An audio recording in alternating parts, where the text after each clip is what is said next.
Salam dalam kasih Allah Bapa dan Tuhan kita, Yesus Kristus.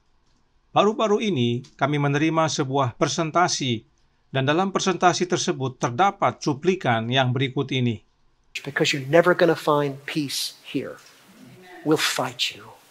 Sang presenter menyatakan bahwa kaum anti-Trinitas tidak akan mendapat ketenangan di dalam gereja Advent karena gereja Advent akan melawan. Dan sebagai perkenalan, sang presenter bernama Judd Lake.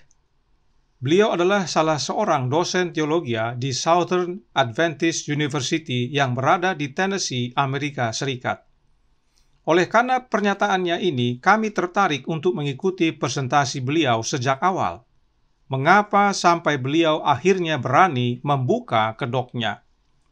Beliau mempresentasikan sejarah gereja Advent secara ringkas, khususnya yang berhubungan dengan pernyataan tulisan Nyonya White tentang Trinitas. Jadi, persis seperti webinar yang dibawakan oleh Pendeta Doni Krisutantio. Kutipan-kutipan yang digunakan adalah kutipan-kutipan yang selalu digunakan oleh kaum Trinitas. Namun, ada satu pernyataan dari Pendeta Judd Lake yang membuat kami tergugah untuk memberikan tanggapan. Perhatikan cuplikan berikut ini. You start with the basic sentence, a statement. And this is relevant to how Adventists quote Ellen White. Too often we quote her without her context, without the other circles of context. So you start with a basic sentence, but that sentence is the context of a paragraph. That's how Ellen White wrote it. That's the next concentric circle. And that paragraph is in the context of a page, whether it's a letter or an article or a book. You got to read the whole page, not just the sentence. You got to read the paragraph it's in, the next several paragraphs on the whole page to really get the meaning.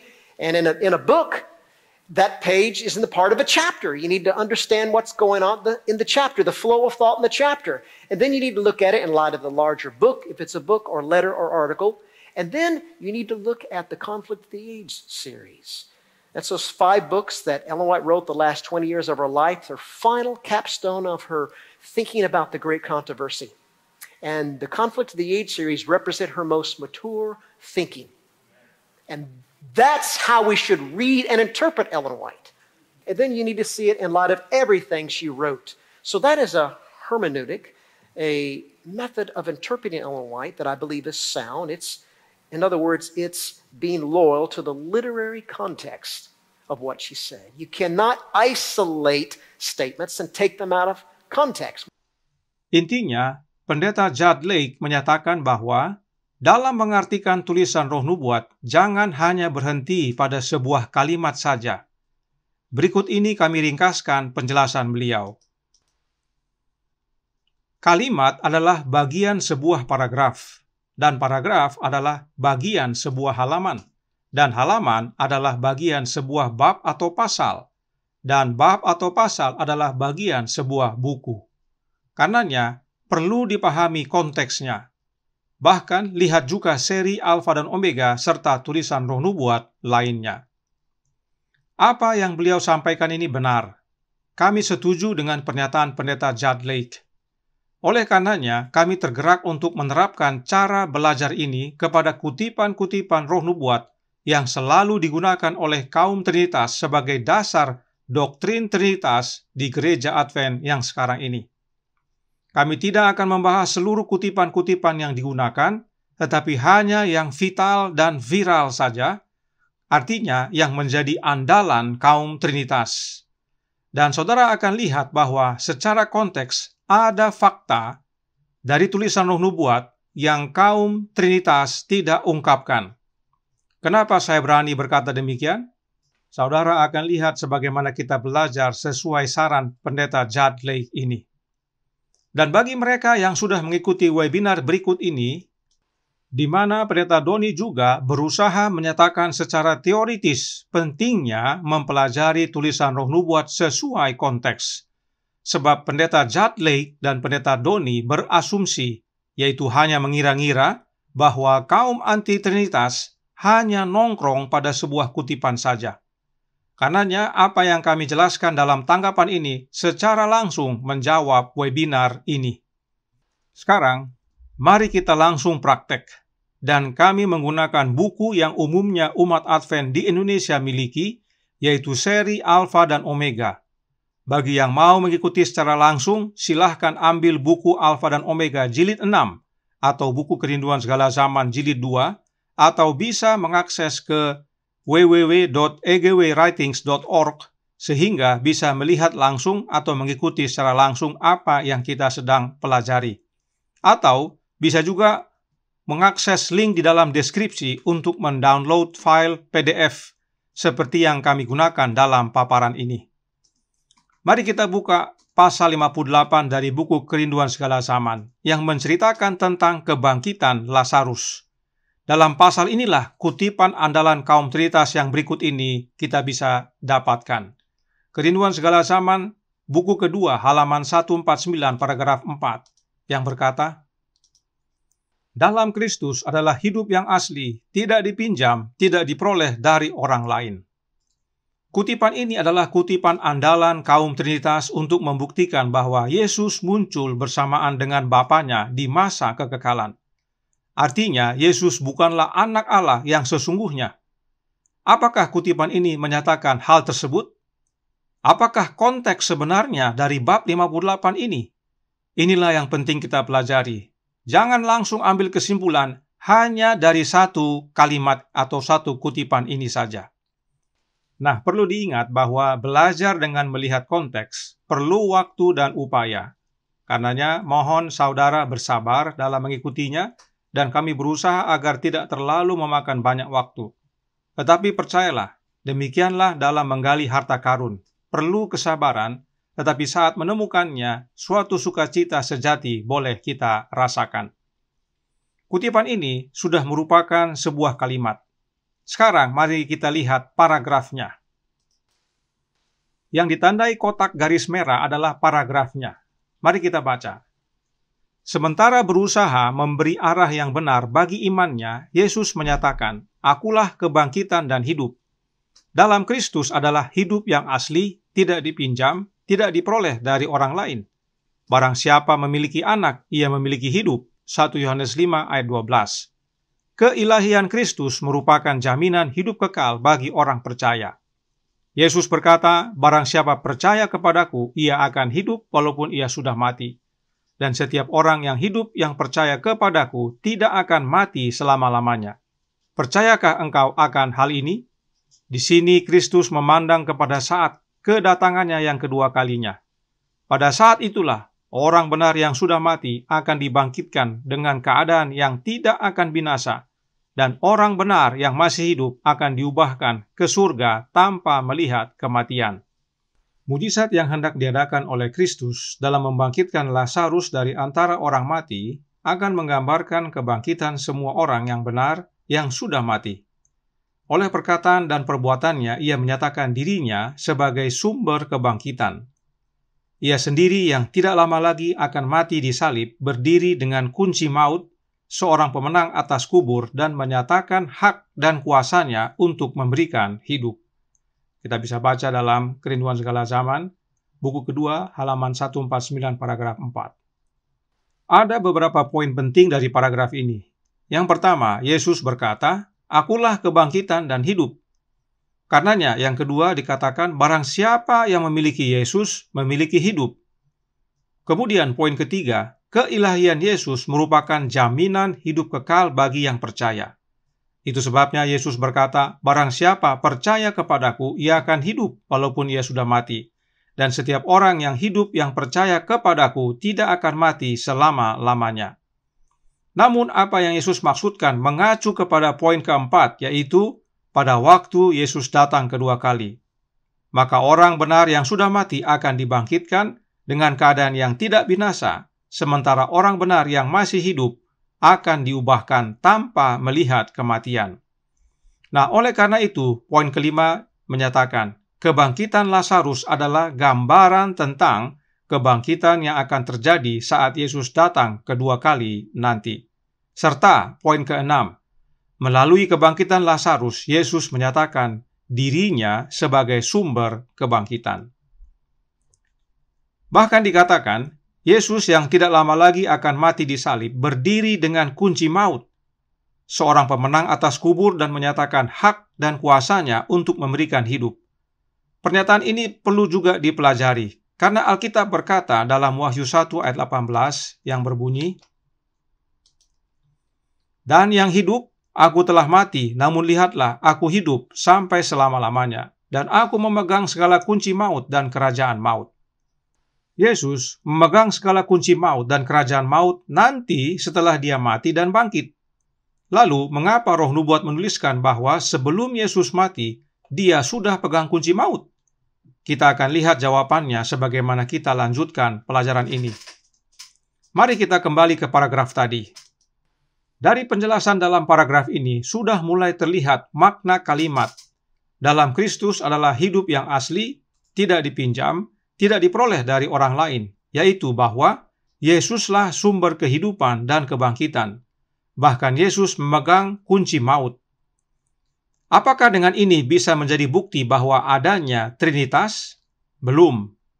Bukti belum cukup dan karenanya kita masuk ke langkah berikutnya, yaitu untuk melihat satu halaman, yaitu halaman 149. Mari kita lihat. Dalam halaman 149 ini hanya terdapat 4 paragraf. Perhatikan dalam paragraf yang pertama, Marta berkata kepada Yesus, "Tetapi sekarang pun aku tahu bahwa Allah akan memberikan kepadamu segala sesuatu yang kau minta padanya." Suatu kalimat yang menarik, dan Yesus sama sekali tidak membantah. Nah, siapakah Allah yang dimaksudkan? Kita akan temukan jawabannya sebagaimana kita lanjutkan. Nah, jika kita baca halaman 149 ini, khususnya paragraf 1-3, tidak ada sama sekali penjelasan yang menyatakan bahwa hidup Yesus yang asli, tidak dipinjam, dan tidak diperoleh dari orang lain tersebut adalah bukti Trinitas, atau bukti Yesus muncul bersamaan dengan Bapanya. Oleh karenanya, mari kita lanjutkan dengan melihat keseluruhan bab, yaitu bab 58. Pada awal bab 58 dikisahkan bagaimana Marta dan Maria mengirimkan pesan kepada Yesus bahwa Lazarus sakit. Tetapi Yesus tidak langsung datang, Yesus malah menunda kedatangannya. Kemudian, setelah 2 hari menunda, akhirnya Yesus pergi ke Betania. Namun, Lazarus sudah meninggal. Itu sebabnya murid-murid bingung. Kenapa menunda dan akhirnya meninggal? Mari kita baca tanggapan Yesus berikut ini. Perhatikan yang ditandai warna kuning. Yesus berkata, penyakit ini tidak akan membawa kematian, tetapi akan menyatakan kemuliaan Allah. Kembali, siapakah Allah yang Yesus maksudkan? Kita akan temukan jawabnya sesaat lagi. Kita lanjutkan. Dalam lanjutan ini, Yesus menyatakan kepada murid-muridnya bahwa ia hendak kembali ke Yudea, namun murid-muridnya khawatir. Dia akan dibunuh, karena baru saja orang-orang Yahudi mencoba melempari Yesus dengan batu.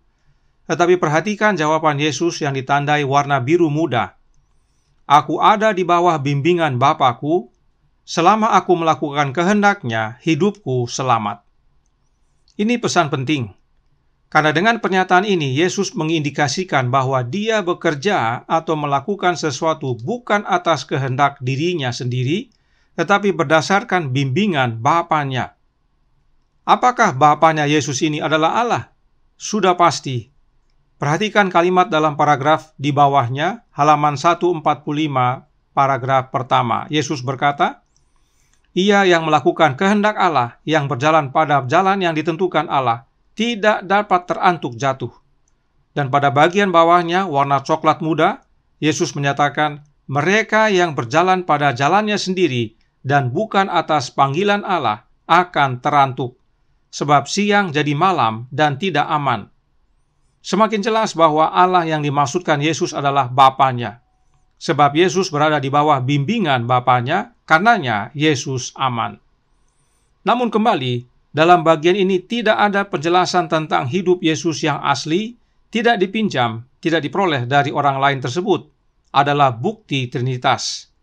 Karenanya kita lanjutkan dalam membaca bab 58 ini. Pada bagian ini juga tidak ada keterangan tentang hidup Yesus tersebut yang berhubungan dengan Trinitas. Dalam bagian ini, Yesus malah menggambarkan bahwa mati itu layaknya tidur. Sebab bagi mereka yang percaya, hidup mereka terlindung dengan Yesus di dalam Allah sampai Yesus datang kedua kali. Karenanya, mari kita lanjutkan. Pada bagian ini juga tidak ada keterangan tentang hubungan hidup Yesus dengan Trinitas. Nah, yang menarik adalah Roh Nubuat menyatakan bahwa selama itu Yesus dikawal oleh malaikat-malaikat sorga. Itu sebabnya Yesus aman. Artinya, bimbingan Bapa itu termasuk pengawalan para malaikatnya. Kita lanjutkan. Nah, pada bagian ini ada informasi menarik. Dikatakan, kalau saja Yesus berada di kamar Lazarus saat dia masih sakit, maka setan tidak berkuasa atas Lazarus dan dia tidak mati.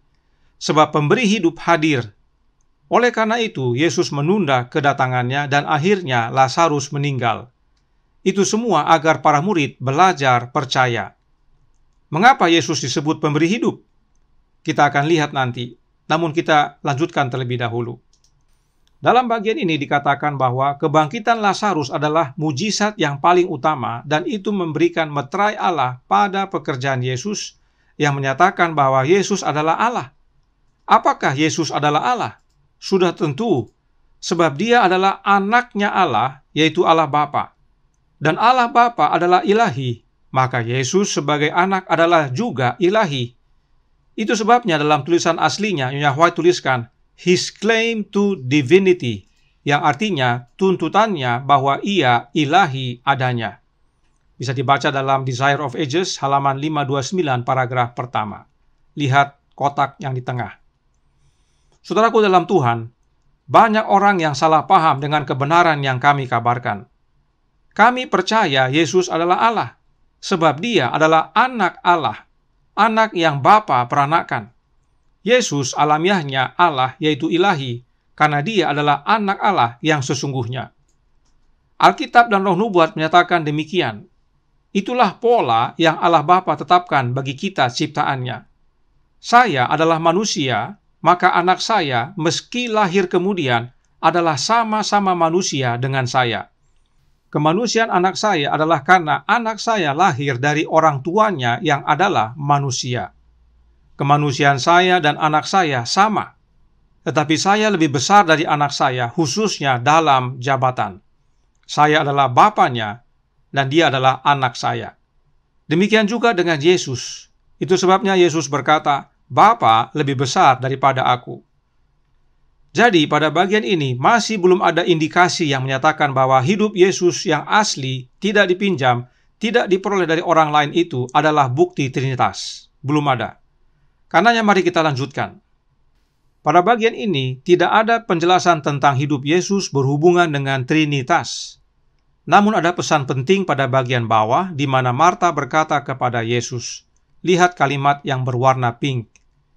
Tetapi sekarang pun aku tahu bahwa Allah akan memberikan kepadamu segala sesuatu yang kau minta padanya. Hal ini ada hubungannya dengan kunci maut yang Yesus pegang, padahal dia belum mati dan bangkit. Nah, pada bagian sebelumnya kita sudah temukan bahwa Allah yang dimaksudkan adalah Allah Bapa. Jadi, Marta percaya dan tahu bahwa Allah Bapa akan memberikan kepada Yesus segala sesuatu yang Yesus minta kepada Bapa, termasuk kebangkitan. Itu sebabnya Yesus kuatkan iman Marta dengan berkata, saudaramu akan bangkit. Selanjutnya, bagian ini sudah kita bahas di awal, karena disinilah terdapat kutipan yang sedang dibahas. Karenanya kita lanjutkan. Dalam bagian ini, hanya menceritakan Marta melaporkan ke Maria bahwa Yesus ada dan memanggil Maria. Lalu Maria pun pergi bertemu dengan Yesus. Selanjutnya, dalam bagian ini, Yesus tahu bahwa ada yang pura-pura susah, tetapi mereka berencana untuk membunuh dia serta Lazarus. Kemudian pergilah mereka ke kubur Lazarus. Setibanya di kubur, Yesus pun menangis karena dia merasakan duka yang melanda. Tapi Yesus juga menangis karena banyak dari mereka yang hadir berencana untuk membunuh dia. Dan karena membunuh Yesus, mereka akhirnya ditolak, serta Yerusalem dihancurkan. Jelas memang peristiwa membangkitkan Lazarus ini adalah puncak dari mujizat yang Yesus buat. Kemudian, bagian berikutnya. Yesus menangis. Karena meskipun dia bagaikan induk ayam berusaha mengumpulkan anak-anaknya, tapi orang Yahudi tidak mau. Lalu Yesus meminta batu kubur diangkat. Nah, perlu diketahui bahwa dalam peristiwa membangkitkan anak Yairus, orang Farisi menyatakan bahwa anak itu tidak mati, tapi hanya tidur. Jadi mereka ragukan mujizat yang Yesus lakukan saat itu. Tapi kali ini, Lazarus sudah meninggal 4 hari, dan sudah 4 hari di dalam kubur. Kita lanjutkan. Namun meski sudah disuruh angkat batu penutup, masih ada saja tantangan. Marta tidak berkenan, dan itu karena setan gerakan hati manusia untuk halangi pekerjaan Allah. Sampai-sampai Yesus harus menegur Marta. Dengan mengangkat batu tersebut akan terwujud kerjasama manusia dan ilahi. Perintah pun akhirnya diturut dan batu digulingkan. Sampai sejauh ini kita tidak menemukan penjelasan bahwa hidup Yesus yang asli tidak dipinjam, tidak diperoleh dari orang lain tersebut adalah bukti trinitas. Tidak ada. Karenanya kita lanjutkan dan perhatikan bagian berikut ini. Pada bagian ini dengan jelas Yesus berkata, "Ya Bapa, aku mengucap syukur kepadamu karena Engkau telah mendengarkan aku." Perhatikan bentuk kalimatnya masa lampau. Yesus katakan, "telah." Artinya, sebelumnya Yesus sudah memanjatkan doa permohonan kepada Bapanya, dan Bapanya telah jawab serta setujui. Yesus perlu tekankan ini karena sebelumnya dia dianggap melakukan mujizat oleh kuasa setan. Kemudian, lihat kalimat yang ditandai warna hijau. Roh Nubuat menyatakan, di sini Yesus mengakui Allah sebagai Bapanya dan dengan keyakinan yang sempurna bahwa ialah anak Allah. Kalimat ini perlu kita semua renungkan. Dikatakan, tetapi di sini Kristus mengakui Allah sebagai Bapanya dan dengan keyakinan yang sempurna menyatakan bahwa ialah anak Allah. Yesus akui bahwa Allah itu adalah Bapanya dan dengan keyakinan yang sempurna Yesus menyatakan bahwa dirinya adalah anak Bapanya. Tidak sedikit pun dalam pasal ini Yesus menyatakan bahwa dirinya muncul bersamaan dengan Bapanya.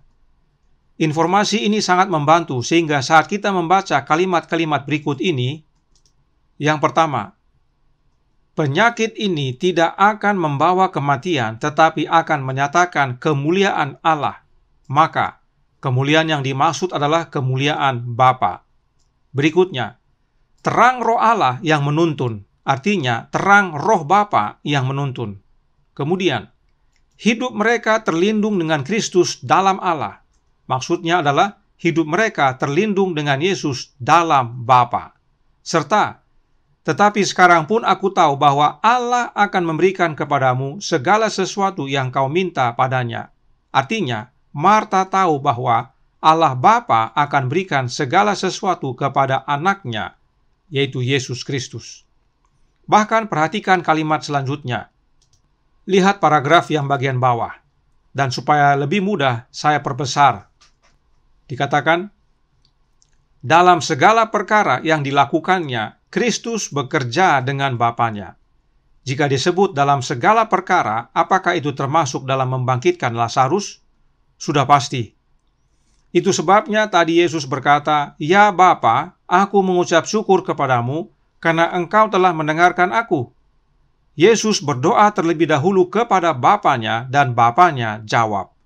Itu sebabnya kalimat berikutnya berkata, "Ia selalu berhati-hati membuktikan bahwa ia tidak bekerja sendiri. Dengan iman dan doalah ia mengadakan mujizat-mujizatnya." Jelas saudaraku dalam Tuhan, bahwa dalam melakukan mujizat, Yesus tidak melakukan sendirian. Saat Yesus melakukan mujizat, itu bukan dengan kuasanya, tetapi karena kuasa Bapanya. Itu sebabnya Yesus lakukan dengan doa dan iman. Kenapa Yesus perlu nyatakan ini? Karena Kristus menghendaki agar semua orang mengetahui hubungannya dengan Bapanya. Kembali ditekankan hubungan Yesus yang adalah anak Allah dengan Bapanya.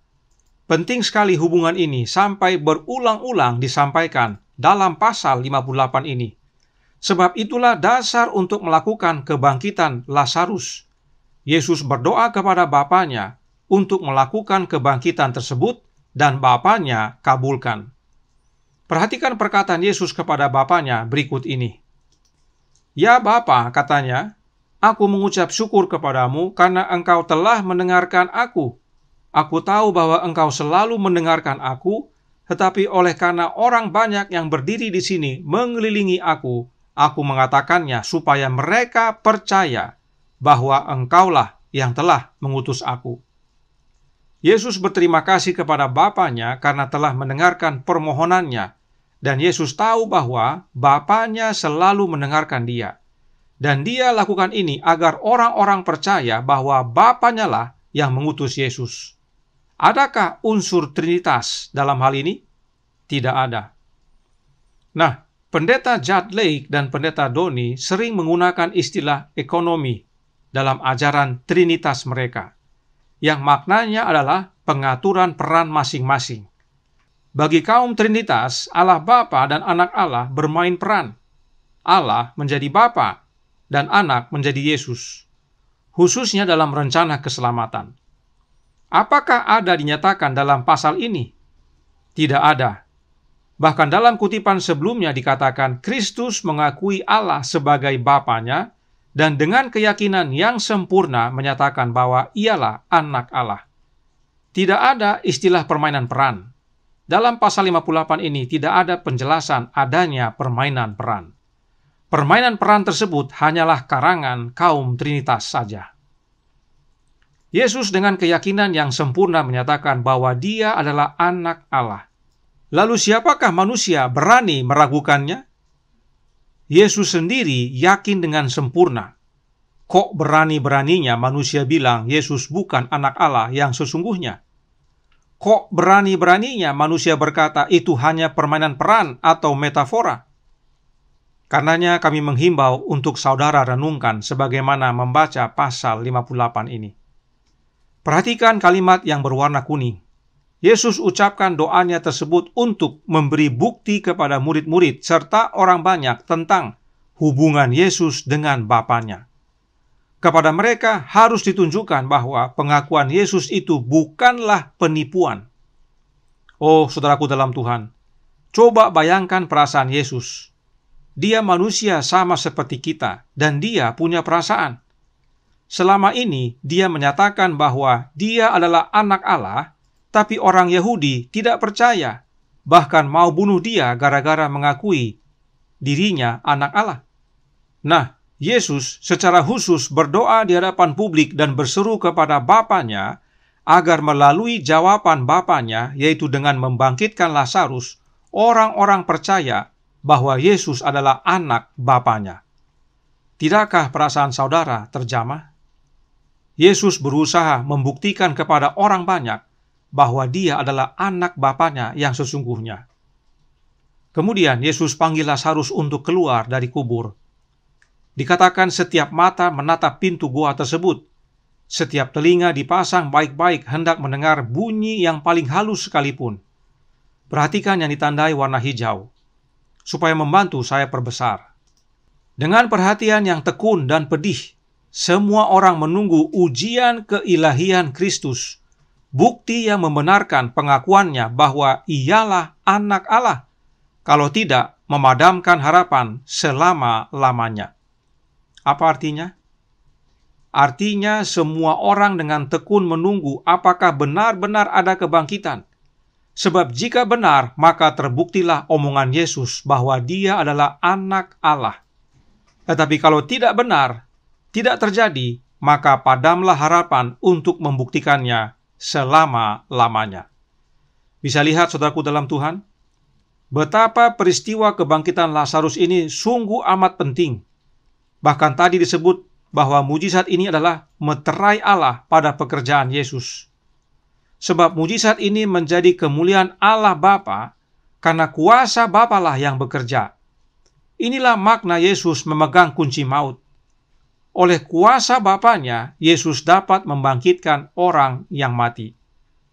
Kalau memang Yesus bisa melakukan sendiri, yaitu membangkitkan Lazarus dengan kuasanya sendiri, lalu untuk apa harus berdoa dan iman kepada Bapanya? Dan ingat, dalam Kerinduan Segala Zaman buku kedua halaman 154 paragraf 3, Nyonya White menuliskan, dalam segala perkara yang dilakukannya, Kristus bekerja dengan Bapanya. Ia selalu berhati-hati membuktikan bahwa ia tidak bekerja sendiri. Dengan iman dan doalah ia mengadakan mujizat-mujizatnya. Yesus tidak pernah bekerja sendirian. Dia selalu bekerja dengan Bapanya. Yesus selalu dalam bimbingan Bapanya. Adakah unsur Trinitas? Tidak ada. Pada akhirnya, Lazarus bangkit dan membawa sukacita tidak terperikan. Semua begitu larut dalam kebahagiaan sampai-sampai mereka tidak sadar bahwa Yesus si pemberi hidup itu telah pergi. Sebelum kita lihat mengapa Yesus disebut pemberi hidup, dari hasil kajian kita, dari awal bab 58 sampai akhir, tidak ada indikasi atau penjelasan tertulis bahwa hidup Yesus yang asli tidak dipinjam dan tidak diperoleh dari orang lain itu adalah bukti doktrin Trinitas yang menyatakan Yesus muncul bersamaan dengan Bapanya. Tidak ada indikasi dan atau tertulis dalam pasal ini bahwa hidup Yesus tersebut memampukan Yesus bangkitkan Lazarus sendirian. Tidak ada. Kaum Trinitas menggunakan kutipan tersebut sebagai dasar doktrin Trinitas mereka hanya dengan asumsi mereka sendiri. Oh, karena disebut asli, tidak dipinjam, tidak diperoleh dari orang lain, maka itulah bukti Yesus bukan lahir dari Bapa, kata mereka. Dan itulah bukti bahwa Yesus muncul bersamaan dengan Bapa. Itulah asumsi mereka. Mereka juga tidak melihat konteksnya. Mereka hanya mengira-ngira, hanya berdasarkan kata-kata dalam kutipan itu. Perhatikan cara pendeta Judd Lake menjelaskan. In this often quoted, remarkable, clarifying statement, in Christ is life, original, unborrowed, underived. In the context of that statement, she says the divinity of Christ is the believer's personal assurance. The divinity of Christ. That's just as plain as it can be. I mean, you could dance around it all you want. But what she's saying is there, his divinity is in himself. He did not borrow it from anyone, anytime, anywhere. It's original in him. It's underived. Pendeta Judd Lake menyatakan bahwa hidup yang asli tidak dipinjam, tidak diperoleh dari orang lain, sesuai konteks adalah bukti keilahiannya, dan bukti bahwa Yesus bukan diperanakkan oleh Bapa. Sebab dikatakan asli, tidak dipinjam, tidak diperoleh dari orang lain. Inilah yang namanya preconceived ideas, yang artinya dia memiliki ide-ide yang sudah terbentuk dalam pikirannya, yaitu pikiran kaum Trinitas. Gantinya mempelajari kenapa hidup Yesus disebut demikian, mereka malah langsung mengambil kesimpulan. Para guru Trinitas memberikan nasihat yang baik, yaitu agar belajar sesuai konteks, agar menghilangkan preconceived ideas dalam belajar. Tetapi sayangnya mereka tidak praktekkan. Kita sudah pelajari bahwa dalam bab 58 ini berulang kali dinyatakan bahwa Yesus adalah anak Allah. Dan Yesus sendiri akui dengan keyakinan sempurna bahwa dialah anak Allah. Maka selain keilahian Yesus, tentang hidup Yesus yang asli, tidak dipinjam dan tidak diperoleh dari orang lain, juga mempunyai hubungan dengan status Yesus sebagai anak Allah. Artinya, Yesus mempunyai hidup yang seperti itu karena Yesus adalah anak Allah. Apa buktinya? Mari kita keluar dari bab 58 ini, tetapi masih dalam buku Kerinduan Segala Zaman. Kerinduan Segala Zaman, buku pertama, bab pertama, halaman 15, paragraf yang pertama, berkata, segala sesuatu diterima Kristus dari Allah, tetapi ia menerima untuk kemudian memberi. Demikianlah di istana sorga, dalam pelayanannya kepada semua makhluk, oleh putra yang kekasih itu, hidup Bapa mengalir kepada sekaliannya. Melalui putra itu, hidup tersebut kembali pula dalam rupa puji-pujian dan pelayanan gembira. Gelombang kasih yang meluap-luap kepada sumber besar dari semuanya. Dengan demikian, melalui Kristus, lengkaplah peredaran segala kebajikan yang membayangkan sifat penganugerah besar itu, yang mana ialah hukum hidup. Nyonya White, hamba Allah, dengan jelas berkata, hidup Bapa mengalir melalui anak. Bapa adalah sumber besar dari segala sesuatu. Bapa adalah sumber hidup. Dia adalah Allah dan Bapa dari Tuhan kita, Yesus Kristus. Hidup Bapa mengalir kepada semuanya melalui anaknya. Semua kebajikan yang dari Allah Bapa mengalir melalui Yesus Kristus. Nah, saudaraku dalam Tuhan, jika hidup Bapa mengalir melalui Yesus, maka artinya hidupnya Yesus sama jenisnya dengan hidupnya Bapa. Hidup Bapa dan hidup anak sama, sebab memang Yesus adalah anak Allah. Karenanya, jika Roh Nubuat menyatakan bahwa di dalam Yesus hidup yang asli tidak dipinjam, tidak diperoleh dari orang lain, maka hidup tersebut Yesus terima dari Bapanya. Ini semua masih dalam buku yang sama, saudaraku dalam Tuhan. Kita belum keluar dari buku Kerinduan Segala Zaman. Perhatikan tulisan ini terdapat dalam buku Kerinduan Segala Zaman, bab pertama. Artinya, jika saudara membaca buku Kerinduan Segala Zaman, Roh Nubuat sudah meletakkan fondasi di awal, agar kita mudah mengerti makna tulisan Roh Nubuat berikutnya. Jadi jelas sekali. Karenanya, dari semua bukti yang ada, maka konteks dari kalimat dalam Kristus adalah hidup yang asli, tidak dipinjam, tidak diperoleh dari orang lain adalah hidup tersebut bersumber dari Allah Bapa.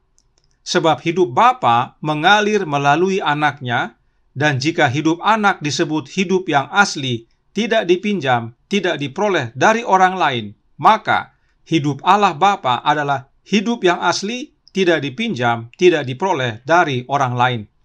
Sebab Bapalah sumbernya. Inilah konteks yang benar. Dan perhatikan kembali dua kutipan yang di bagian bawah. Yesus berulang kali berusaha menyatakan dan meyakinkan orang bahwa Dia adalah anak Allah yang sesungguhnya. Dengan itu Yesus menyatakan bahwa keilahiannya serta hidupnya yang asli, tidak dipinjam dan tidak diperoleh dari orang lain adalah karena Dia anak Allah yang sesungguhnya, yaitu anak yang Bapa peranakan. Benarkah Yesus adalah anak yang Bapa peranakan? Kita akan lihat jawabnya nanti. Namun sekarang kita kembali ke kutipan yang sedang dibahas, yaitu dalam Kristus adalah hidup yang asli, tidak dipinjam, tidak diperoleh dari orang lain. Kita sudah lihat konteksnya dalam buku Kerinduan Segala Zaman bahwa itulah hidup Allah Bapa yang mengalir melalui anaknya. Mari kita keluar dari buku Kerinduan Segala Zaman dan lihat dalam tulisan Roh Nubuat lainnya tentang hidup Yesus tersebut, dan mohon agar diperhatikan baik-baik. Kita baca Medical Ministry halaman 7 paragraf 3 yang berkata, di dalam Yesus hidup kita diperoleh.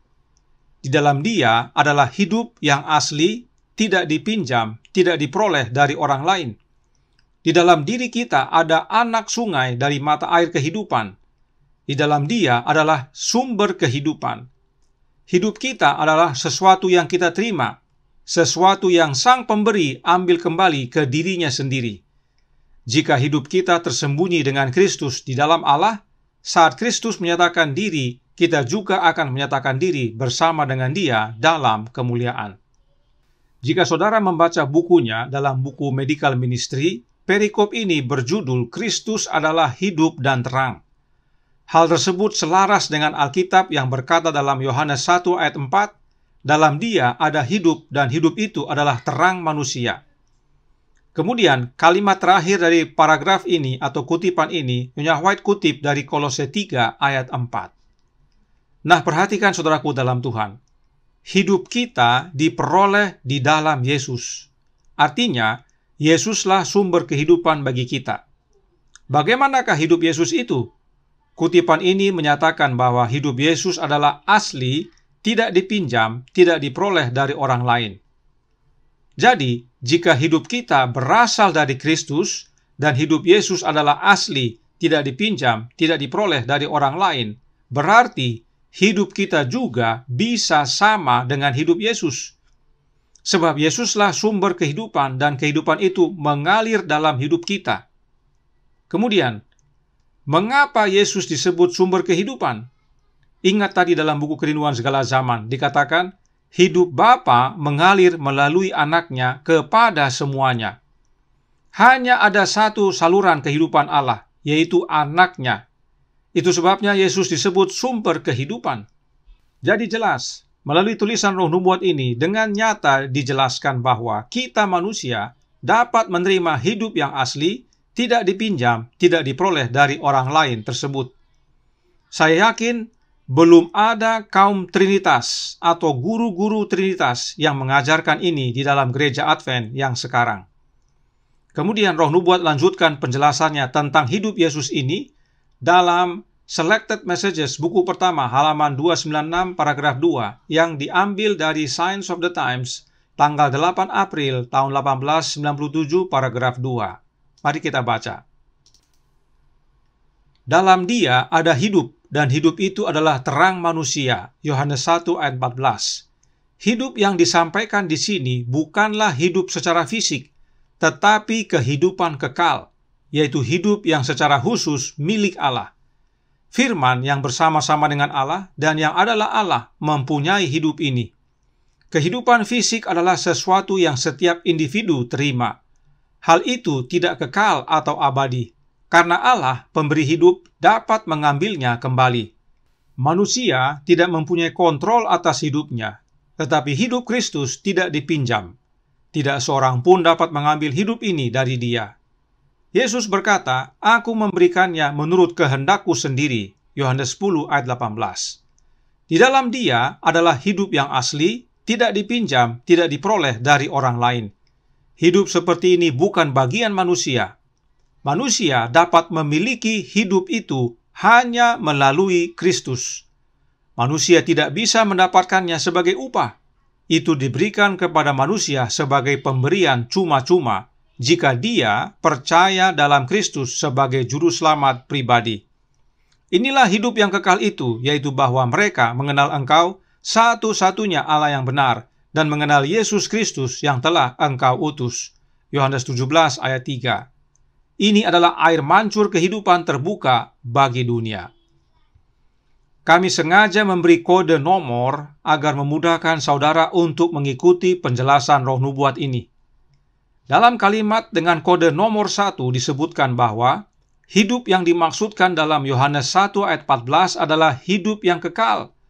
Dan hidup yang kekal tersebut secara khusus atau eksklusif adalah milik Allah. Siapakah Allah yang dimaksudkan? Allah Bapa. Apa buktinya? Lihat kalimat yang diberi kode nomor 6 yang dikutip dari Yohanes 17 ayat 3, di mana Yesus berdoa kepada Bapanya, dan dengan jelas Yesus menyebut Bapanya adalah satu-satunya Allah yang benar. Kemudian kalimat yang diberi kode nomor 2 menyatakan bahwa Yesus yang adalah firman bersama-sama dengan Allah, yaitu Bapanya, dan Yesus yang sama-sama ilahi dengan Bapanya, mempunyai hidup yang secara khusus milik Bapanya tersebut. Artinya, Yesus mempunyai hidup yang kekal, yang adalah milik Bapanya. Hal ini selaras dengan penjelasan buku Kerinduan Segala Zaman dalam halaman 15, paragraf pertama, yang berkata, oleh Putra yang kekasih itu, hidup Bapa mengalir kepada sekaliannya. Nah, kemudian perhatikan dalam kalimat dengan kode nomor 3 dikatakan, hidup Yesus itu asli, tidak dipinjam, tidak diperoleh dari orang lain. Sementara dalam kalimat dengan kode nomor 2 dinyatakan bahwa Yesus mempunyai hidup yang secara khusus milik Bapanya, yaitu hidup yang kekal. Maka artinya, di dalam Yesus ada hidup yang kekal. Dan istilah lain untuk hidup yang kekal itu adalah hidup yang asli, tidak dipinjam, tidak diperoleh dari orang lain. Di dalam Yesus tidak ada dua jenis hidup, hanya ada satu jenis hidup. Jadi, karena hidup yang kekal sama dengan hidup yang asli, tidak dipinjam, tidak diperoleh dari orang lain, maka hidup tersebut secara khusus milik Allah Bapa. Mari kita lihat bentuk persamaannya. Hidup yang kekal adalah secara khusus milik Allah, yaitu Allah Bapa. Kemudian, firman yaitu Yesus mempunyai hidup yang kekal, yang secara khusus milik Allah Bapa. Lalu dikatakan, di dalam Yesus adalah hidup yang asli, tidak dipinjam, tidak diperoleh dari orang lain. Maka, hidup yang kekal yang secara khusus milik Allah Bapa sama dengan hidup yang asli, tidak dipinjam, tidak diperoleh dari orang lain. Dan karena hidup yang kekal adalah sama dengan hidup yang asli, tidak dipinjam, tidak diperoleh dari orang lain, maka hidup tersebut adalah secara khusus milik Allah Bapa. Kembali, inilah yang selaras dengan penjelasan dalam buku Kerinduan Segala Zaman, bahwa hidup Bapa mengalir melalui anaknya. Hidup yang bagaimana yang mengalir melalui anak Allah? Hidup yang kekal, yang sama dengan hidup yang asli, tidak dipinjam, tidak diperoleh dari orang lain. Sekarang mari kita kembali ke kutipan sebelumnya. Perhatikan Roh Nubuat menyatakan, hidup yang asli tidak dipinjam, tidak diperoleh dari orang lain itu bukan bagian manusia. Tetapi, lihat kalimat dengan kode nomor 4 yang berkata, manusia dapat memiliki hidup itu, namun hanya melalui Kristus. Apa artinya? Artinya manusia bisa memiliki hidup yang asli, tidak dipinjam, tidak diperoleh dari orang lain tersebut. Dan caranya adalah melalui Yesus. Dan karena hidup yang asli, tidak dipinjam, tidak diperoleh dari orang lain ini sama dengan hidup yang kekal, maka manusia dapat memiliki hidup yang kekal hanya melalui Yesus. Bukankah ini yang Alkitab ajarkan? Perhatikan dikatakan, manusia tidak bisa mendapatkannya sebagai upah. Artinya, pembenaran bukan oleh perbuatan. Tetapi lihat kalimat yang diberi kode nomor 5. Hidup Yesus itu diberikan kepada kita sebagai pemberian cuma-cuma, atau istilah Alkitab, kasih karunia. Jika kita percaya dalam Yesus sebagai juru selamat pribadi, maka hidup yang kekal itu menjadi bagian kita. Bukan oleh karena perbuatan kita, tapi karena iman kita kepada Dia. Bukankah ini yang Yohanes 3 ayat 16 ajarkan? Tidak heran paragraf ini ditutup dengan Yohanes 17 ayat 3, yang intinya adalah kehidupan kekal itu adalah mengenal Bapa yang disebut satu-satunya Allah yang benar dan mengenal anaknya Yesus Kristus. Kenapa? Sebab Allah Bapa adalah sumber dari hidup yang asli, tidak dipinjam, tidak diperoleh dari orang lain. Dan hidup tersebut Allah Bapa alirkan melalui anaknya Yesus Kristus. Dan itulah yang disebut hidup yang kekal. Jadi, saudaraku dalam Tuhan, kita manusia pun dapat memiliki hidup yang Yesus miliki, yaitu hidup yang asli, tidak dipinjam, tidak diperoleh dari orang lain. Namun apakah kita manusia dengan memiliki hidup yang asli, tidak dipinjam, tidak diperoleh dari orang lain, maka kita sama dengan Allah? Tentu tidak. Sebab hidup yang asli, tidak dipinjam, tidak diperoleh dari orang lain tersebut, hanyalah sebutan lain dari hidup yang kekal. Dan memang kita manusia dapat memiliki hidup yang kekal jika kita percaya kepada Yesus, Anak Allah. Bisa lihat saudaraku dalam Tuhan, hubungannya dengan peristiwa kebangkitan Lazarus di mana Yesus berulang-ulang menekankan bahwa Dia adalah Anak Allah. Yesus berusaha menjelaskan kepada Marta bahwa kebangkitan dan hidup itu tersedia di dalam Dia sebab Dia adalah Anak Allah. Karena melalui anak Allah lah hidup Bapa, yaitu hidup yang asli, tidak dipinjam, tidak diperoleh dari orang lain, mengalir kepada semuanya, yaitu mereka yang percaya kepada anak Allah yang sesungguhnya.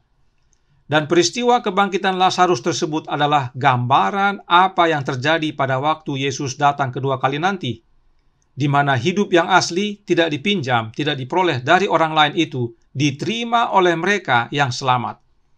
Inilah konteksnya, saudaraku dalam Tuhan. Saya ulangi, inilah konteksnya yang benar. Hidup asli, tidak dipinjam, tidak diperoleh dari orang lain, bukan tentang Trinitas. Tidak ada hubungannya dengan Trinitas. Kaum Trinitas serta guru-guru Trinitas menggunakan kutipan tersebut karena sudah terbentuk idenya dalam pikiran mereka, atau preconceived ideas bahwa Allah Trinitas itu muncul bersamaan. Sehingga saat kaum Trinitas membaca kalimat ini, yaitu hidup yang asli, tidak dipinjam, tidak diperoleh dari orang lain, mereka langsung menghubungkan dengan apa yang dalam pikiran mereka tentang Allah Trinitas, yang menurut mereka muncul bersamaan tanpa memeriksa konteks yang sebenarnya. Sekarang saya bertanya kepada saudara sekalian, adakah kutipan ini yang baru saja kita baca ini digunakan oleh guru-guru Trinitas dalam mengajarkan tentang hidup Yesus yang asli, tidak dipinjam, tidak diperoleh dari orang lain? Dari cukup banyak presentasi dari para doktor Trinitas dalam gereja Advent, saya belum pernah melihat mereka menggunakan kutipan ini dalam menerangkan tentang hidup Yesus yang asli, tidak dipinjam, dan tidak diperoleh dari orang lain itu. Semua guru-guru Trinitas tersebut hanya mengutip buku Kerinduan Segala Zaman dan berhenti di situ, seperti yang dilakukan oleh pendeta Judd Lake tadi. Karenanya mohon maaf saudaraku dalam Tuhan, dari pembelajaran ini terlihat dengan jelas guru-guru Trinitas tidak membuka seluruh kebenaran, dan bila mengajarkan kebenaran tanpa mengungkapkan seluruh bukti kebenaran, maka itu bukanlah kebenaran. Pilihan ada pada saudara. Nah, kutipan yang baru saja kita pelajari ini aslinya terdapat dalam Signs of the Times tanggal 8 April tahun 1897, paragraf 2. Mari kita baca paragraf 13, apa yang dikatakan roh nubuat di sana. Sama seperti Bapa yang hidup mengutus aku dan aku hidup oleh Bapa, demikian juga barang siapa yang memakan aku akan hidup oleh aku. Kalimat ini yang White kutip dari Yohanes 6 ayat 57. Perhatikan saudaraku dalam Tuhan. Yesus sendiri berkata, Bapa yang utus dia dan Yesus hidup oleh Bapa. Hidup Bapa mengalir melalui Yesus sehingga barang siapa yang memakan Yesus akan hidup oleh Yesus. Inilah konteksnya. Hidup Bapa dialirkan melalui anaknya dan dari anak kepada kita. Hidup yang bagaimana yang dialirkan? Hidup yang kekal, yang disebutkan juga dengan istilah hidup yang asli, tidak dipinjam, tidak diperoleh dari orang lain. Silakan saudara baca artikelnya dari awal sampai akhir. Pesannya sama bahwa hidup yang kekal itu kita terima hanya melalui Yesus, anak Allah. Sebab hidup Bapa mengalir hanya melalui anaknya, Yesus Kristus. Itulah yang Yohanes catat dalam suratnya 1 Yohanes 5 ayat 11 dan 12 yang berbunyi, dan inilah kesaksian itu, Allah telah mengaruniakan hidup yang kekal kepada kita dan hidup itu ada di dalam anaknya. Barang siapa memiliki anak, ia memiliki hidup. Barang siapa tidak memiliki anak, ia tidak memiliki hidup. Jelas saudaraku dalam Tuhan, roh nubuat selalu selaras dengan Alkitab, bahwa hidup yang kekal itu Allah Bapa karuniakan di dalam anaknya. Itu sebabnya Yesus ulang-ulang tekankan pentingnya untuk percaya bahwa dialah anak Allah yang sesungguhnya dan bukan metafora. Sebab hanya dalam anak yang Bapa peranakkanlah terdapat hidup yang kekal tersebut. Nah, mungkin ada yang bertanya, apa buktinya bahwa Yesus adalah anak yang Bapa peranakkan? Mari kita lihat secara ringkas penjelasan roh nubuat berikut ini dan masih dalam seri Alfa dan Omega. Kita ikuti sesuai nasihat pendeta Judd Lake tadi, bahwa kita pelajari dulu dari seri Alfa dan Omega. Kita buka dalam Kerinduan Segala Zaman buku kedua halaman 81 paragraf 3 yang berkata, Yesus tidak menghiraukan sindiran yang hina itu, melainkan mengatakan, jikalau Allah adalah Bapamu, kamu akan mengasihi aku, sebab aku keluar dan datang dari Allah. Pernyataan ini dikutip dari Yohanes 8 ayat 42. Dengan jelas Yesus berkata bahwa dia keluar dan datang dari Allah. Keluar dan datang adalah dua kata kerja yang berbeda. Dan bila kita lihat bahasa Inggrisnya disebutkan, proceedeth forth and came from. Kemudian jika saudara periksa kamus Webster, kata proceed tersebut artinya adalah keluar dari suatu sumber. Karenanya saat Yesus berkata keluar dari Allah, maka Yesus keluar dari suatu sumber, yaitu Allah, yang adalah Bapanya. Kemudian kita baca penjelasan roh nubuat berikut ini dalam buku Para Nabi dan Bapa, halaman 22 paragraf pertama, yang menjelaskan, dan anak Allah itu menyatakan tentang dirinya, Tuhan telah menciptakan aku sebagai permulaan pekerjaannya, sebagai perbuatannya yang pertama-tama dahulu kala. Sudah pada zaman purbakala aku dibentuk, pada mula pertama sebelum bumi ada, ketika Ia menentukan batas kepada laut, supaya air jangan melanggar titahnya, dan ketika Ia menetapkan dasar-dasar bumi, aku ada sertanya sebagai anak kesayangan. Setiap hari aku menjadi kesenangannya dan senantiasa bermain-main di hadapannya. Amsal 8 ayat 22, 23, 29, dan 30. Penjelasan ini dikutip dari Amsal 8, khususnya ayat 22 sampai 30 yang berisi tentang hikmat. Dan Roh Nubuat dengan jelas menyatakan bahwa yang berbicara dalam Amsal 8 tersebut adalah anak Allah, Yesus Kristus. Apakah Yesus Kristus adalah hikmat? Sudah pasti. Baca 1 Korintus 1 ayat 24 yang berbunyi, tetapi untuk mereka yang dipanggil, baik orang Yahudi maupun orang bukan Yahudi, Kristus adalah kekuatan Allah dan hikmat Allah. Nah, yang sering menjadi persoalan adalah ayat 22 yang berkata, Tuhan telah menciptakan aku. Banyak yang mengambil kesimpulan sendiri bahwa Yesus diciptakan. Hal itu pengertian yang salah. Sebab dalam bahasa Inggris disebutkan bukan created tetapi possessed. Untuk menolong, mari kita masuk ke dalam Alkitab. Kita baca ayat yang pertama adalah Amsal 8 ayat 22 yang berkata, Tuhan telah menciptakan aku sebagai permulaan pekerjaannya, sebagai perbuatannya yang pertama-tama dahulu kala. Kemudian dalam Kejadian 4 ayat 1, kemudian manusia itu bersetubuh dengan Hawa, istrinya, dan mengandunglah perempuan itu, lalu melahirkan Kain. Maka kata perempuan itu, aku telah mendapat seorang anak laki-laki dengan pertolongan Tuhan. Kata menciptakan dalam Amsal 8 ayat 22 atau possess dalam bahasa Inggrisnya dengan kata mendapat dalam Kejadian 4 ayat 1 berasal dari kata Ibrani yang sama. Karenanya, terjemahan dalam Amsal 8 ayat 22 seharusnya berkata, Tuhan telah mendapatkan aku sebagai permulaan pekerjaannya. Bagaimanakah Tuhan mendapatkan Yesus? Kita baca Amsal 8 ayat 24 dan 25 yang menjelaskan, sebelum air samudera raya ada, aku telah lahir. Sebelum ada sumber-sumber yang syarat dengan air, sebelum gunung-gunung tertanam dan lebih dahulu daripada bukit-bukit, aku telah lahir. Roh Nubuat dengan jelas menyatakan bahwa Amsal 8 adalah perkataan Yesus, anak Allah. Karenanya dalam ayat ini, Yesus sendiri yang berkata bahwa sebelum semuanya ada, Yesus telah lahir. Atau dalam bahasa Inggris disebutkan brought forth, yang artinya dibawa keluar. Sebab memang sesuai ayat Alkitab, Yesus harus terlebih dahulu lahir sebelum segala sesuatu diciptakan. Karena Yesuslah yang menciptakan segala sesuatu nantinya. Tidak heran, Yesus berkata dalam Yohanes 8 ayat 42 tadi bahwa Dia keluar dari Bapa, yaitu lahir dari Bapa.